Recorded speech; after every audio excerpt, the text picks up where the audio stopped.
Dialogue bloqué, conduite solitaire et martiale de la transition, restriction arbitraire, indéfinie et continuelle des droits et libertés des citoyens, harcèlement et intimidation des acteurs politiques et sociaux considérés comme hostiles au CNRD, arrestation arbitraire, liberté d'expression menacée, liberté de la presse attaquée, accès aux fréquences des médias brouillés, émetteurs radio confisqués, l'accès aux sites d'information perturbés, menace de fermeture des médias par le gouvernement, l'accès à l'internet bloqué, manifestations interdites, l'armée réquisitionnée, tentative de manifestation réprimée, le droit à la vie sacrifié, instrumentalisation et théâtralisation outrageuse de la justice. Où va la transition guinéenne, s'interroge Khalifa Gassama Diaby, ancien ministre des droits de l'homme, de l'unité nationale et de la citoyenneté. Qui l'eût cru? Décidément, ce jouet de l'avenir et des besoins démocratiques d'un peuple avec des complicités politiques, sociales et intellectuelles est devenu une marque de fabrique dans ce pays. Nous sommes bien dans le pays de l'absurde et du perpétuel recommencement. Quand est-ce que nos gouvernants respecteront leur peuple, leurs paroles et leur engagement et comprendront que les normes sont faites pour être respectées et pas pour habiller leurs caprices de puissants? Quand est-ce que l'élite guinéenne sortira de sa torpeur et de sa complaisante compromission morale et intellectuelle?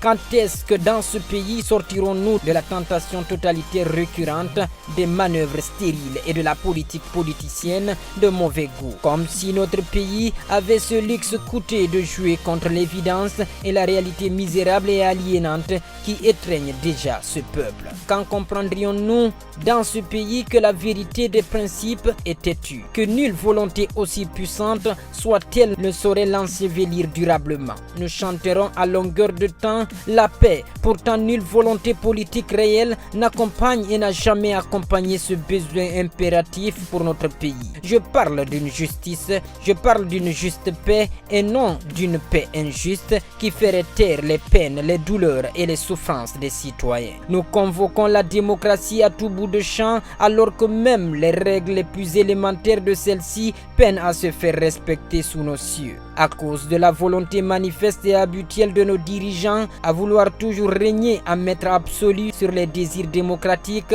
les droits et la vie des citoyens, faisant ainsi de nos lois et de nos engagements internationaux comme bon leur semble. Dans quel pays sain on constate autant d'injustices commises, autant d'humiliations causées, autant de misères vécues, autant de légèreté et le peuple vague tristement et désemparement à ses occupations s'il n'est pas occupé à jouer aux spectateurs impuissants et nihilistes? Pauvre Guinée, on ne peut pas servir et défendre un peuple qu'on n'aime pas et ne respecte pas plus que soi-même et dont on ne place pas les intérêts au-dessus des siennes. Une crise morale profonde qui nous détruit. De toutes les crises qui hantent notre pays, la crise morale reste la plus forte, la plus profonde et la plus dévastatrice. Elle touche toutes les strates, toutes les composantes de la vie de ce pays. Elle est le cancer de notre pays. Elle est le poison inoculé à ce peuple et à ses élites. Aucune institution, aucune structure, aucune organisation étatique, politique, sociale, civile n'y échappe.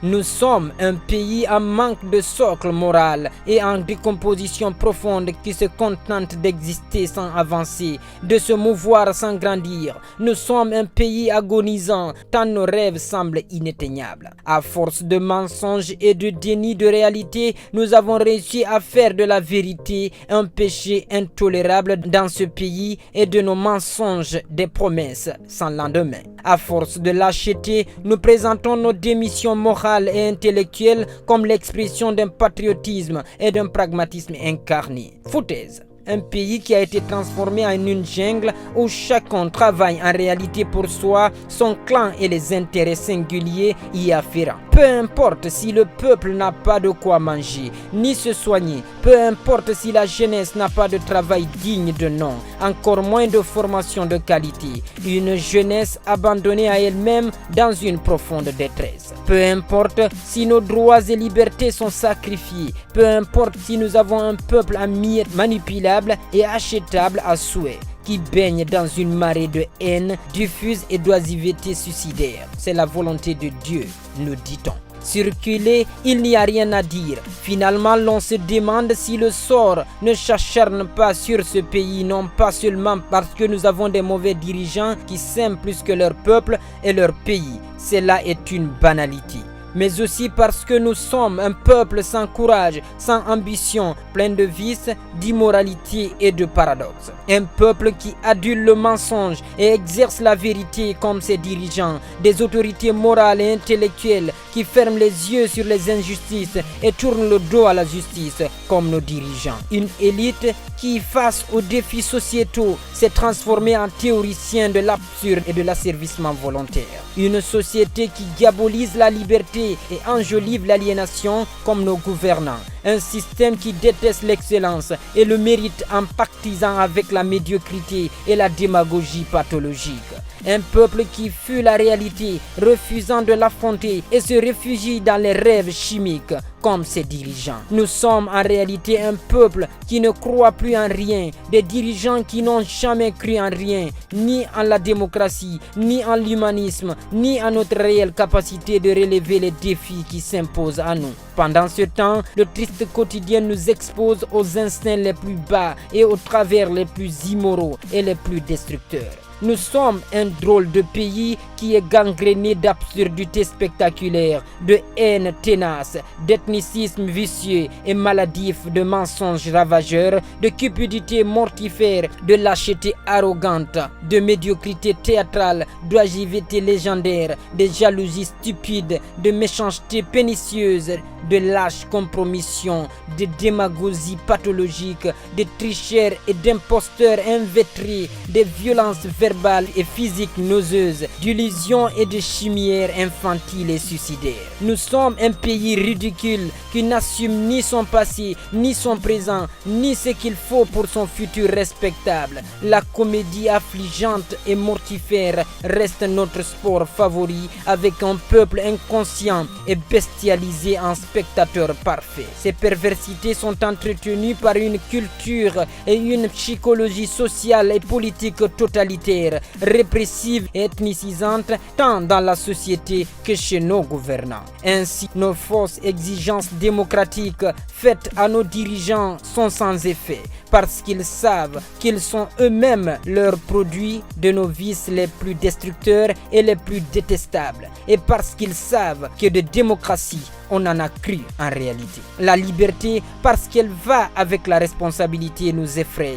La justice parce qu'elle nous exige. La vérité parce qu'elle nous concerne nous offense. La violence parce qu'elle soumet nous fascine. En Guinée, les vérités morales et démocratiques universelles consacrées ne comptent pas. Nous en inventons pour nous et nous avons la folle arrogance de penser qu'avec ça, nous serons un pays qui se relèvera dans le concert des nations. Nous sommes un pays malade qui se complaît dans sa maladie. Nous sommes un peuple en souffrance qui se lamente sur le sort qu'il s'inflige lui-même. Nous sommes moralement malades car nos gouvernants et notre peuple ont renoncé à distinguer le bien du mal, la vérité du mensonge, le fort du faible, la justice de l'injustice, le justifiable de l'injustifiable, la liberté de l'aliénation, aidés en cela par une certaine élite assujettie à la compromission et à l'hypocrisie, renonçant ainsi à son sacré devoir moral et intellectuel. Nous sommes politiquement malades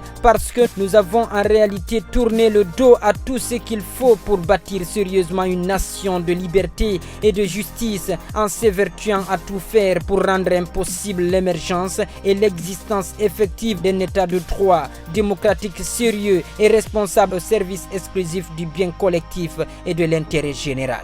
Une crise démocratique permanente à dessein.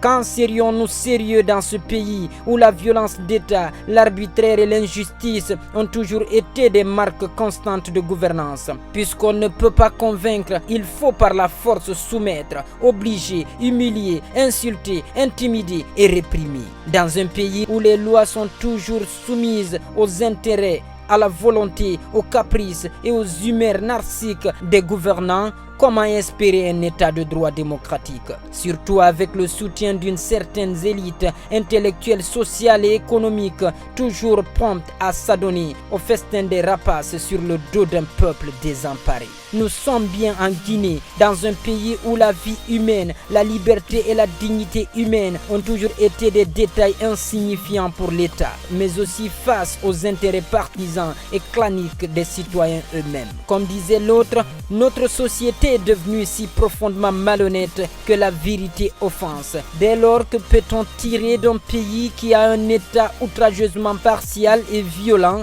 une administration vulgairement politicienne et une justice théâtrale qui juge à la tête du client et selon les désirs et les intérêts des puissants? S'agissant de la justice, les élites de cette belle et noble institution si indispensable à la bonne vie sociale et à la démocratie attendent toujours du ciel et du gentil prince qu'on leur offre sur un plateau d'or et qu'on leur garantisse une indépendance que les lois nationales et internationales lui reconnaissent. Pourtant, l'indépendance d'une institution au-delà de sa consécration légale est une question de caractère et d'honneur. On l'assume ou on ne l'assume pas, l'accusation perpétuelle du pouvoir politique et exécutif est une fuite en avant et une irresponsabilité. La justice guinéenne ne pourra pas continuer éternellement à se défausser de sa responsabilité sacrée.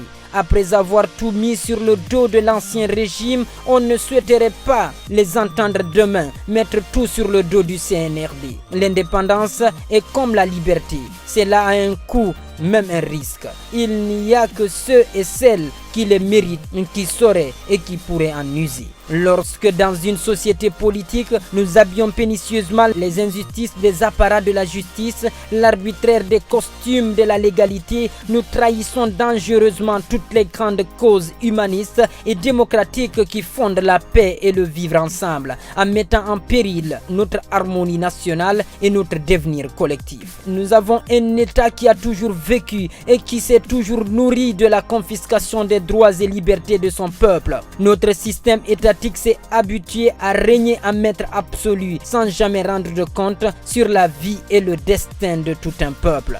Pour cela, il faut maintenir le peuple dans la dépendance existentielle, l'ignorance, l'incivisme, le manque d'éducation adéquate, la confusion morale et normative, ainsi que le flou politique. La corruption et la répression sont les instruments efficaces pour cette stratégie de contrôle de masse et de soumission d'un peuple.